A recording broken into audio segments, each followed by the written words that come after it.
My name is Rebecca Chin and I'm 34 years old. The day my brother Marcus humiliated me at his wedding was supposed to be a celebration of love and family. Instead, it became the day I finally showed my family exactly who they'd been underestimating for the past decade. But before I tell you how I shut down my brother's $180,000 wedding reception in front of 127 witnesses, you need to understand the pattern of behavior that led to that moment. I arrived at the Riverside Country Club at 2:47 p.m. on a perfect Saturday afternoon in June. The venue looked stunning. Manicured lawns, white tent pavilions, flower arrangements that probably cost more than most people's monthly rent. I'd chosen this location carefully 8 months ago when I purchased it, knowing Marcus had been obsessing over having his wedding here since he got engaged. The irony of what was about to unfold wasn't lost on me.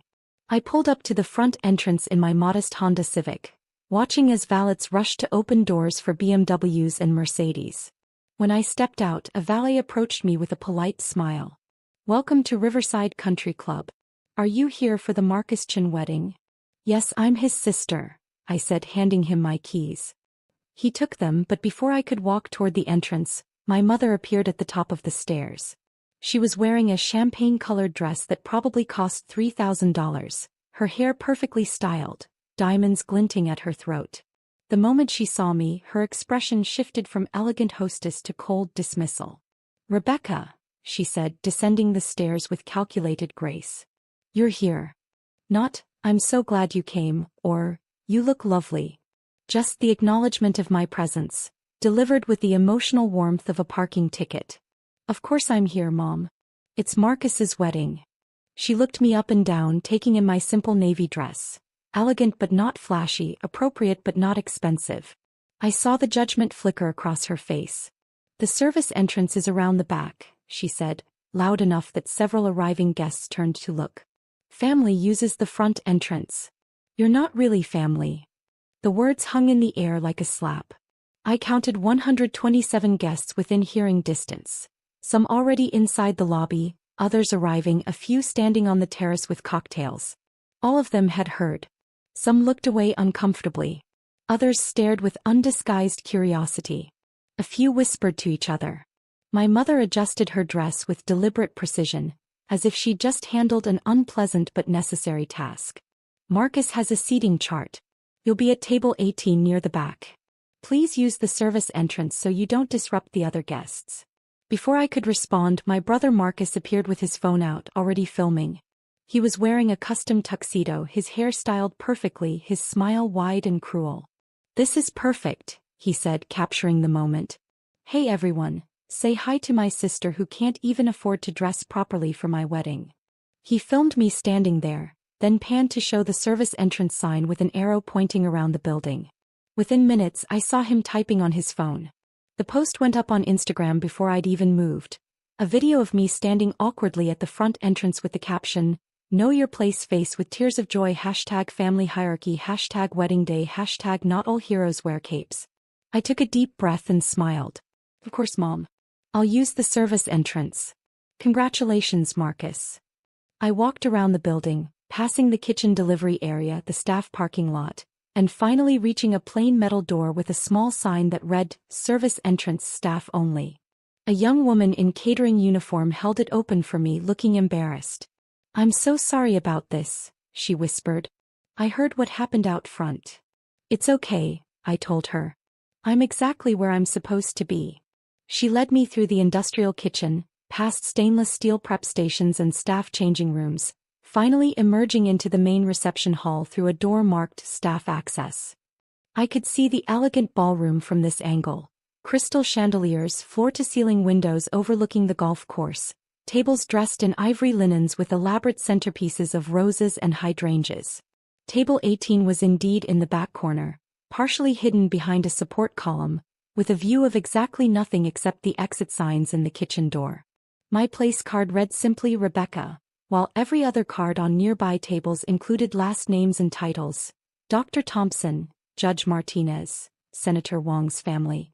But I sat down, folded my hands and waited. Because I'd been waiting for this moment for 8 months, ever since I'd quietly purchased Riverside Country Club for $2.3 million in cash. If you're genuinely enjoying this story, I'd really appreciate it if you could hit that like button. But only if you're actually finding it interesting. No pressure at all. Let me take you back 3 years to help you understand how we got here. I need you to see the pattern, the systematic erasure of my worth that my family had perfected over decades. I grew up as the younger sibling in a family that worshipped success, but only the kind of success they could understand and show off.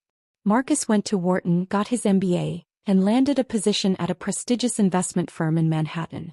He made $340,000 a year, drove a Porsche, and lived in a penthouse in Tribeca. My parents threw parties to celebrate his promotions. They framed his business magazine features. They introduced him as our son, the investment banker. I went to a state school, graduated with a degree in computer science, and took a job at a small tech startup that no one had heard of. My starting salary was $65,000. Decent but not impressive by my family's standards. My mother told people I worked with computers, in the same tone someone might say, works at a gas station. My father stopped asking about my job after the first year, clearly bored by my explanations of back-end infrastructure and database architecture. The startup was called DataStream Solutions. I was employee number 12, brought in to rebuild their entire data pipeline. I worked 80-hour weeks, sleeping under my desk some nights, living on vending machine coffee and determination. My family never asked about it. When I tried to mention a breakthrough or a successful launch, my mother would interrupt. That's nice, dear. Did you hear Marcus closed a $50 million deal? 3 years ago, DataStream got acquired by a Fortune 500 company for $840 million. As employee number 12 with equity points and a critical role, my shares were worth $4.7 million after taxes. I was 31 years old and suddenly wealthier than I'd ever imagined. I didn't tell my family. I'd learned by then that my achievements didn't matter to them, so why bother? Instead, I invested carefully. I bought a modest condo in a good neighborhood. Nothing flashy, just 1,200 square feet with good light and a parking spot. I kept driving my Honda Civic. I kept wearing clothes from Nordstrom Rack instead of designer boutiques.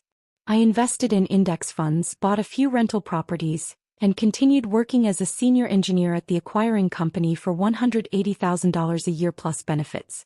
To my family, I remained Rebecca who works with computers. The disappointment. The one who didn't achieve anything worth bragging about. The pattern of exclusion started small and grew over time. My parents would have dinner parties and forget to invite me. When I'd hear about them later through mutual friends, my mother would say, "Oh, it was just for Marcus's work colleagues. You wouldn't have been interested." Marcus got a new apartment and my parents threw him a housewarming party with 60 guests. When I bought my condo, my mother said, "We can't keep celebrating every little thing, Rebecca. It's just a small condo. Family vacations happen without me." "We didn't think you could afford it," my father explained when I found out they'd spent 2 weeks in Italy with Marcus and his then-girlfriend. Holiday celebrations got scheduled around Marcus's availability. "He's so busy," my mother would say. "We have to work with his schedule." If I mentioned I was also busy, she'd wave it off. "You can take time off from your computer job." The financial disparity became a weapon. Marcus would pick up the check at restaurants and my parents would praise his generosity. When I offered to pay, my mother would say, "Save your money, dear. We know you don't have much to spare." At Marcus's engagement party, my father gave a toast. "To my son who has exceeded every expectation and made us prouder than we ever imagined possible." He looked directly at me during the pause that followed, the unspoken comparison hanging in the air. But the cruelest part was the secret I carried. I'd been financially supporting my parents for 6 years. It started when my father's consulting business hit a rough patch. He came to me embarrassed, asking for a loan of $10,000 to cover some expenses. "Just until we get back on our feet," he said. "Don't tell Marcus. You know how he is about money." I gave him $15,000, told him not to worry about paying it back. A month later, my mother needed help with a medical bill, $8,000. Then property taxes on their house, $12,000. Then my father's car needed repairs, $6,000. It became a pattern. Every month I'd transfer money to their account. Sometimes $2,000, sometimes $5,000, sometimes more. Over 6 years I'd given them $347,000. They never thanked me. They never acknowledged it in front of Marcus. They'd call me late at night when they needed money, their voices strained with financial stress. Then the next day at family dinner, they'd praise Marcus for picking up a $200 restaurant tab. I kept track of every transfer in a spreadsheet. Date, amount, reason given, total running balance. I told myself I was helping family, being a good daughter. But deep down I knew the truth. I was buying scraps of acknowledgement, hoping that someday they'd see my worth. They never did. And now, sitting at table 18 in the back corner of the ballroom I owned, watching guests filter in through the front entrance I'd been banned from using, I was done hoping. The ceremony was held on the lawn overlooking the golf course. I watched from my terrible seat as Marcus married Jennifer, a corporate lawyer from his firm. She was beautiful, successful, and from the kind of old money family that my parents desperately wanted to impress. The ceremony was perfect. String quartet, silk ribbon decorations, rose petals scattered on the aisle runner. My mother cried elegant tears. My father beamed with pride. I wasn't included in the family photos. When the photographer called for immediate family, my mother physically turned her back to me, creating a wall with her body that made it clear I wasn't to approach. I watched from my seat as they posed. Parents, bride, groom, Jennifer's family. Not one person looked my way or suggested I join. The reception began at 5:30 p.m. Cocktails were served on the terrace while guests mingled and admired the venue. I heard at least 20 people compliment the location. "This place is stunning. How did you find this venue? This must have cost a fortune." Marcus accepted the praise as if he'd personally created the grounds and buildings with his bare hands. Dinner was a 5-course meal. Butternut squash soup, arugula salad with candied pecans, a palate cleanser of champagne sorbet, herb-crusted lamb with roasted vegetables and a trio of desserts. At table 18 I was served the same meal as everyone else, though the server looked apologetic as she set down my plates. She was one of the staff members I'd met with when I bought the club, and I could see she recognized the cruelty of my seating assignment. "Everything's delicious," I told her warmly. "Please thank the kitchen staff." She smiled relieved. "Of course, Ms. Chin." My mother was at table 1, the head table directly in front of the dance floor. I watched her hold court, accepting compliments from guests, laughing at jokes, playing the role of proud mother of the groom. She didn't look in my direction once during the entire dinner service. Between the main course and dessert, Marcus stood up to make a speech. He thanked everyone for coming, told a charming story about how he met Jennifer, thanked his parents for their support and sacrifice. "My parents gave me every advantage," he said, voice thick with emotion. "They invested in my education, believed in my potential, and taught me the value of success. Everything I am today I owe to them." The room applauded. My father wiped his eyes. My mother glowed with pride. Marcus continued, "And they taught me an important lesson. Family is everything. Family supports each other. Family lifts each other up. Family celebrates success together." He raised his glass. "To family. To family," the room echoed. I took a sip of my wine and checked my watch. 7:15 p.m. Perfect timing.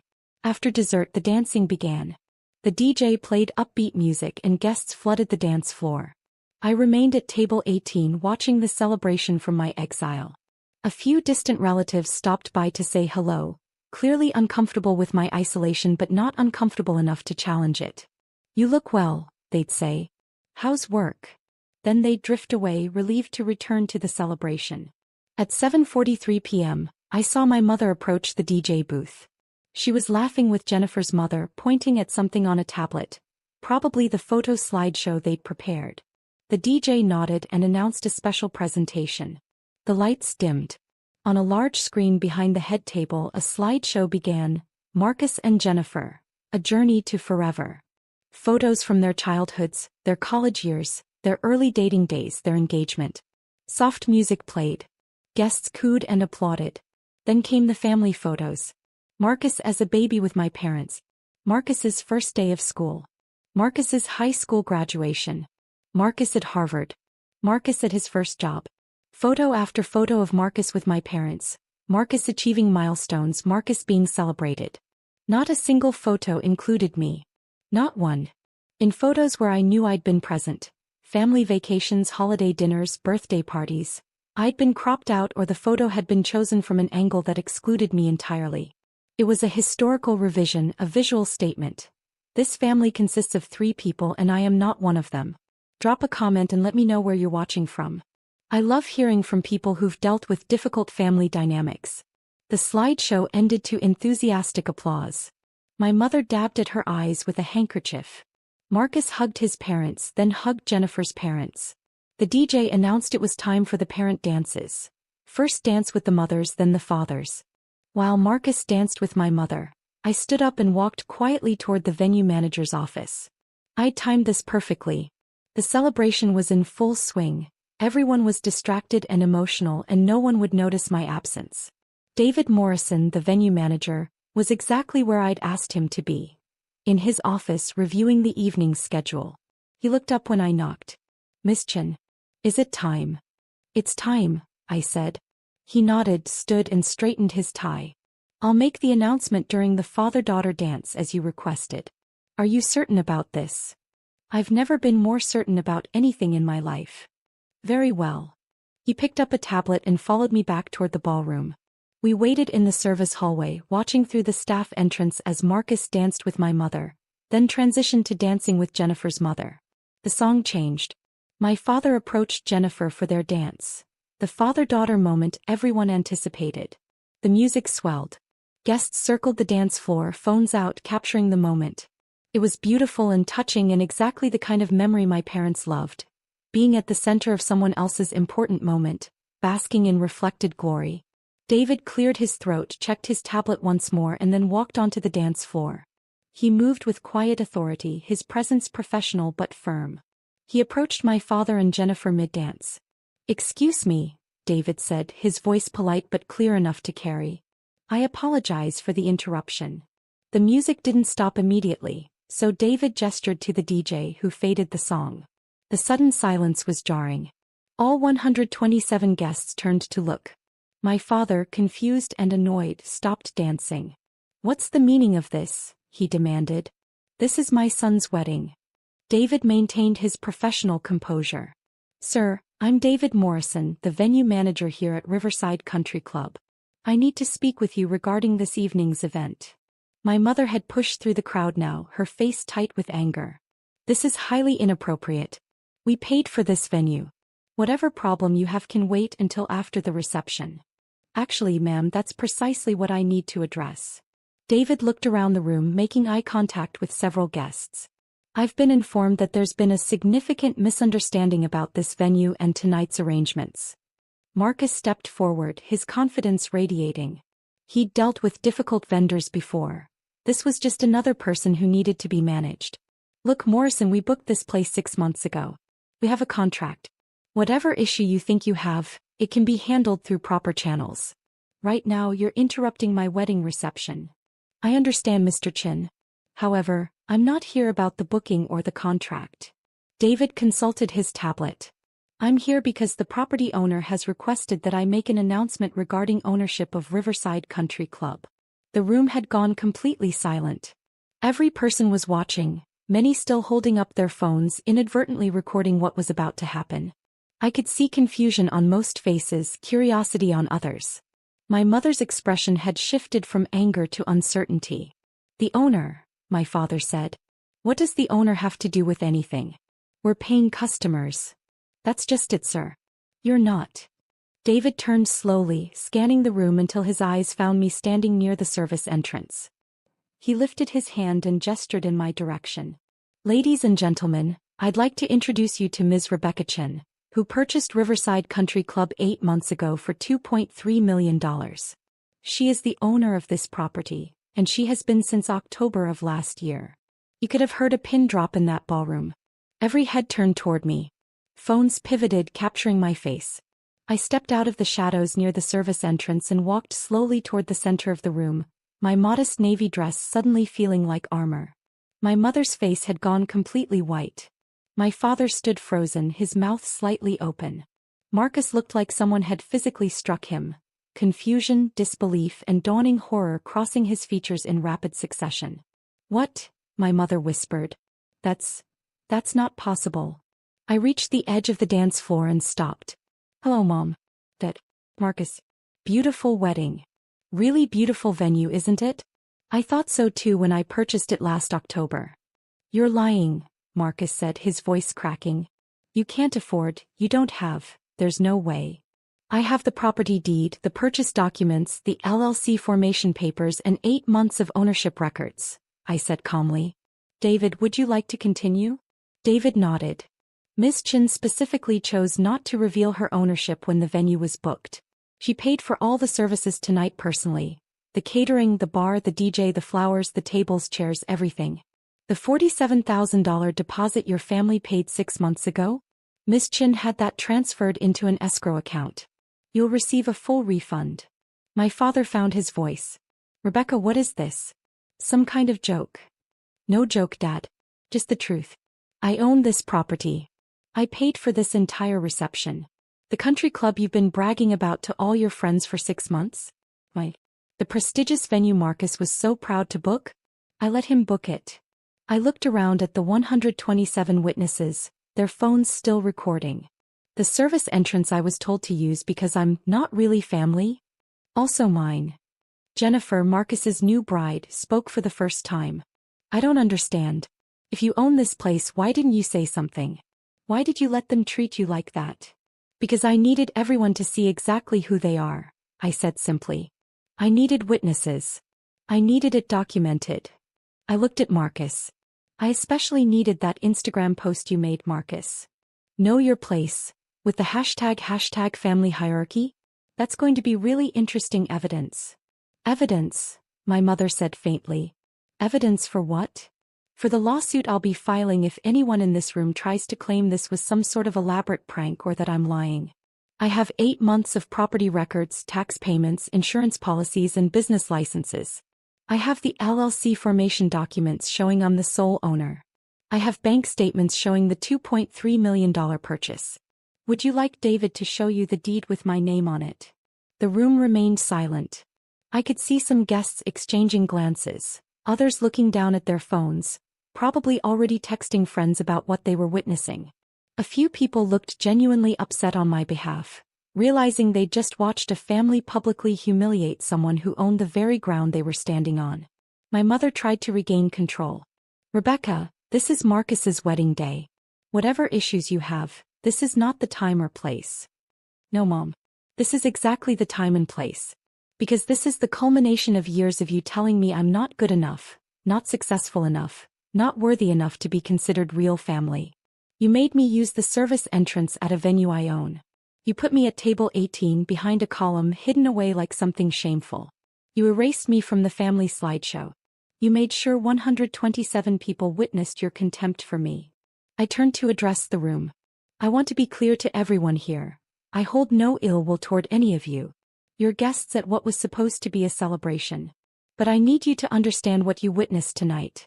This family, I gestured to my parents and brother, has spent years treating me as less than human. They've accepted $347,000 in financial support from me over 6 years while publicly dismissing me as a failure. They've excluded me from family events, cropped me out of photos, and told me repeatedly that I'm not worthy of being called family. My father's face had gone from white to red. You're exaggerating. We never. I have bank records showing every transfer, Dad. Every time you called me at 11 p.m. asking for money to cover property taxes or medical bills or car repairs. Every time Mom needed help with expenses and begged me not to tell Marcus because he has his own life to worry about. $347,000 over 6 years. Would you like me to show everyone the spreadsheet? The guests were riveted now. This had gone from a wedding reception to something else entirely. A public unveiling of family dysfunction that no one could look away from. I could see some people recording everything on their phones and I didn't stop them. I wanted this documented. Marcus tried a different approach. Look, Becca, if you're upset about the seating. Don't call me Becca. You lost that right when you filmed me and posted it on Instagram with, "Know your place." I pulled out my own phone and held it up. I have screenshots. I also have screenshots of the family group chat where Mom told everyone I wasn't worth including in the family vacation last summer. And the email thread where you, Marcus, told Dad that I was embarrassing and shouldn't be invited to your promotion party. Jennifer touched Marcus's arm. You said you had one sister but she lived far away and you weren't close. You said she was busy with work. He lied, I said. I live 20 minutes from him. I've tried for years to be part of this family. They just decided I wasn't worth the effort. I looked at my parents. And tonight you made your position crystal clear. In front of 127 witnesses, you told me I'm not really family. My mother's eyes were filling with tears, but I couldn't tell if they were genuine or performative. Rebecca, please. You're making a scene. No, Mom. You made the scene when you sent me to the service entrance. You made the scene when you erased me from the slideshow. You made the scene when you seated me at the worst table in a venue I own. I'm just making sure everyone knows who made the scene first. David cleared his throat. Miss Chen, what would you like me to do regarding the remainder of the evening? It was the question everyone was waiting for. Would I shut down the reception? Would I throw them out? I could see the fear in my parents' eyes, the panic in Marcus's expression. The power had completely shifted and they knew it. I took a deep breath. The reception will continue as planned. Everyone here is welcome to stay and enjoy the rest of the evening. The bar remains open, the food will continue to be served, and the DJ will keep playing. I paid for all of it and I want Marcus's guests to have a nice time. I paused. However, effective immediately, I'm resigning from this family. Mom, Dad, Marcus. Consider this my formal notification that I'm done. No more phone calls asking for money.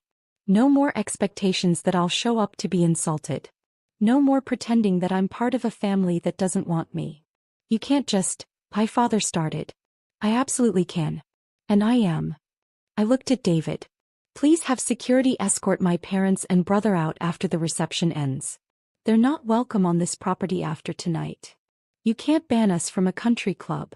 Marcus said, his voice rising. We have memberships here. My friends have memberships. Actually, Marcus, you don't have a membership. When I purchased the property, I reviewed all the membership agreements. Our parents applied for membership 6 months ago, but the previous owner never processed it because they couldn't afford the $50,000 initiation fee. I found the paperwork in the pending files. I smiled. So no, you don't have memberships. You never did. You were just using the club as day guests for wedding planning meetings. The humiliation on their faces was complete. Everything they'd bragged about, the prestigious venue, their exclusive country club access, their elevated social status, had been built on a foundation they didn't own and couldn't afford. My mother was crying now, real tears of genuine distress. Rebecca, please. We can talk about this. We can fix this. There's nothing to fix, Mom. You made your choice tonight. You chose to humiliate me publicly, to erase me from family history, to treat me as less than human. The only reason you want to talk now is because you've realized I have money and property and success you didn't know about. If I'd stayed quiet about owning this place, you'd have kept treating me the same way forever. I turned to leave, then paused and looked back at the room full of witnesses. To everyone here, thank you for coming to celebrate Marcus and Jennifer. I genuinely hope you have a wonderful evening. The bar is fully stocked. The dessert bar is opening in 20 minutes. And the DJ has been instructed to take requests. Enjoy yourselves. I looked at my parents one final time. And please feel free to use the front entrance when you leave. Unlike me, you'll get that privilege. I walked out through the front entrance, not the service entrance, with my head high and my shoulders back. Behind me, I could hear the murmur of 127 people trying to process what they'd just witnessed. Some would side with my family. Some would think I'd been cruel. But most would remember that they'd watched a family publicly humiliate someone, only to discover that person held all the power they'd been denied. David caught up with me in the main lobby. Miss Chen, are you all right? I'm perfect, David. Make sure the staff takes care of the guest. I want everyone to have a good time despite the drama. Of course. And your family. After the reception ends at midnight, please have security escort them out. Change all the access codes, update the membership records, and make sure they understand they're not welcome back. Understood.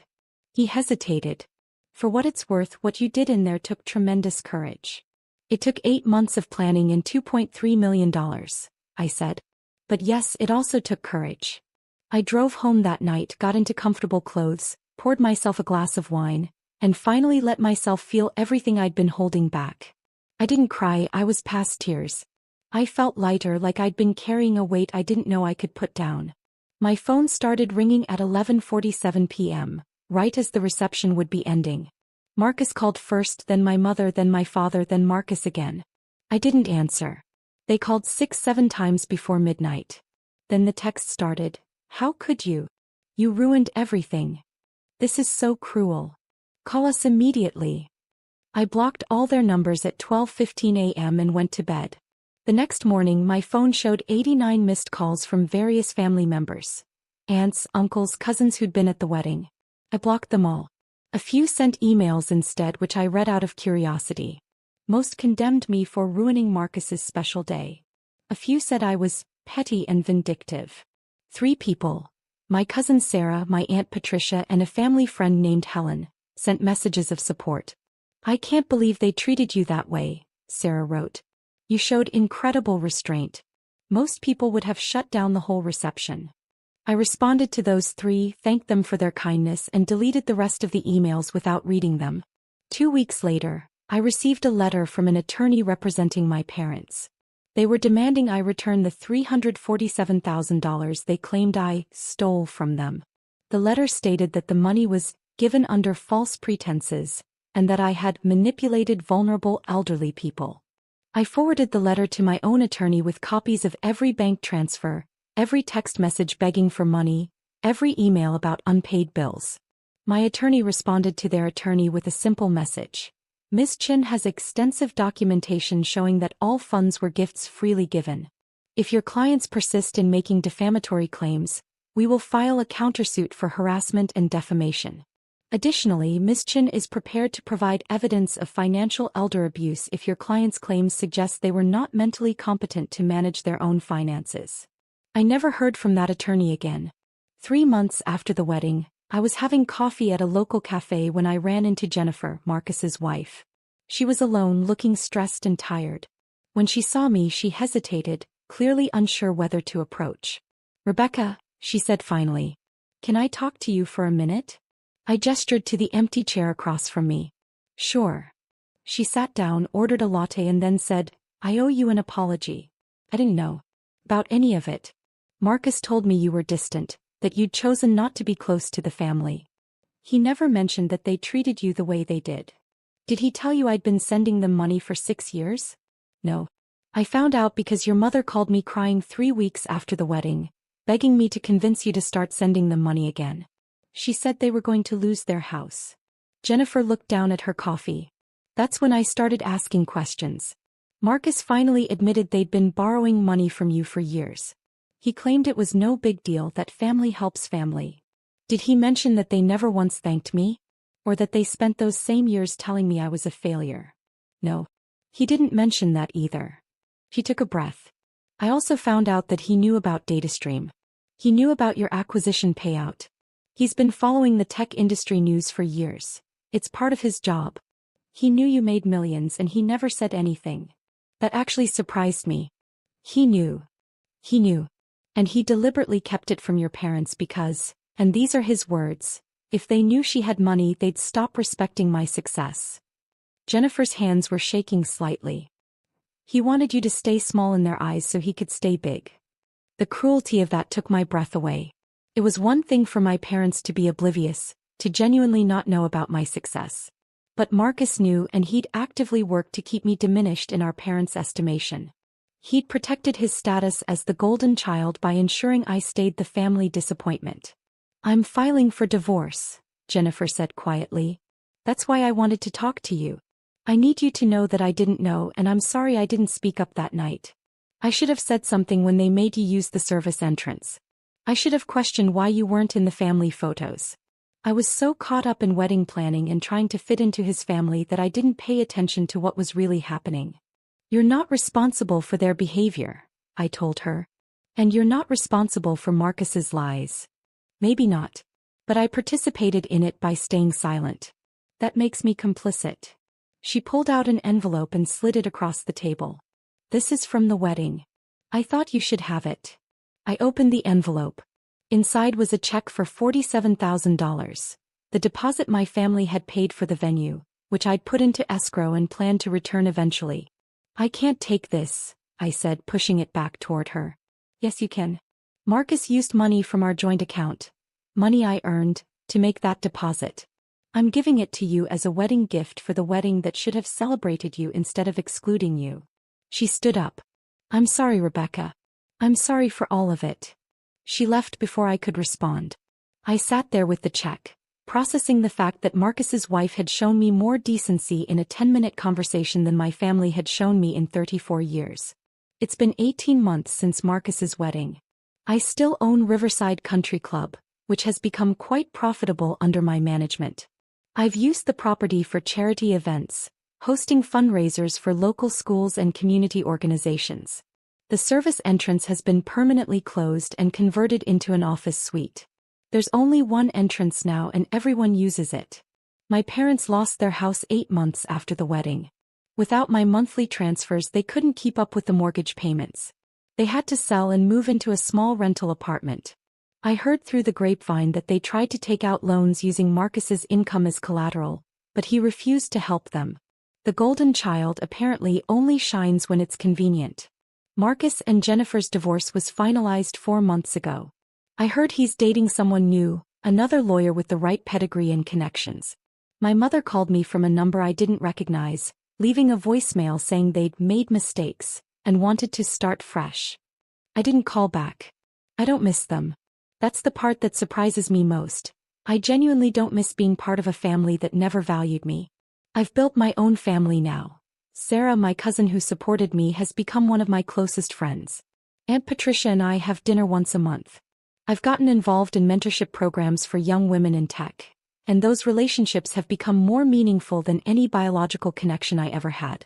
Last week I was having dinner with a group of friends, people I'd met through work and community activities, people who knew me as Rebecca the successful businesswoman and property owner, not Rebecca the family disappointment. One of them asked about my family and I realized I hadn't thought about them in weeks. I don't talk to them anymore, I said. They made it clear I wasn't worth their respect, so I made it clear they weren't worth my time. My friend nodded. Good for you. Family is supposed to lift you up, not tear you down. And that's exactly right. Family, real family, celebrates your success, supports your dreams, and treats you with basic human dignity. Anything less than that isn't family. It's just people who happen to share your DNA. I learned that lesson at my brother's wedding, standing at the service entrance of a country club I owned, watching 127 people witness my family's cruelty. I learned that sometimes the most powerful thing you can do is let people reveal exactly who they are, then walk away with your head high and your dignity intact. Marcus got his perfect wedding at his perfect venue. My parents got to play the role of proud family for 127 witnesses. And I got something much more valuable. Freedom from people who would never see my worth no matter what I achieved. The service entrance is closed now. Everyone comes through the front door. Everyone is welcomed with respect. And if anyone ever tries to tell someone they're not really family on my property, they'll be the ones using the exit. I'm Rebecca Chin. I'm 34 years old. I own a successful country club, have investments worth over $8 million, and I'm surrounded by people who actually care about me. My biological family humiliated me in front of 127 witnesses, thinking I was powerless. They were wrong. And now they know it. And I've never been happier in my entire life.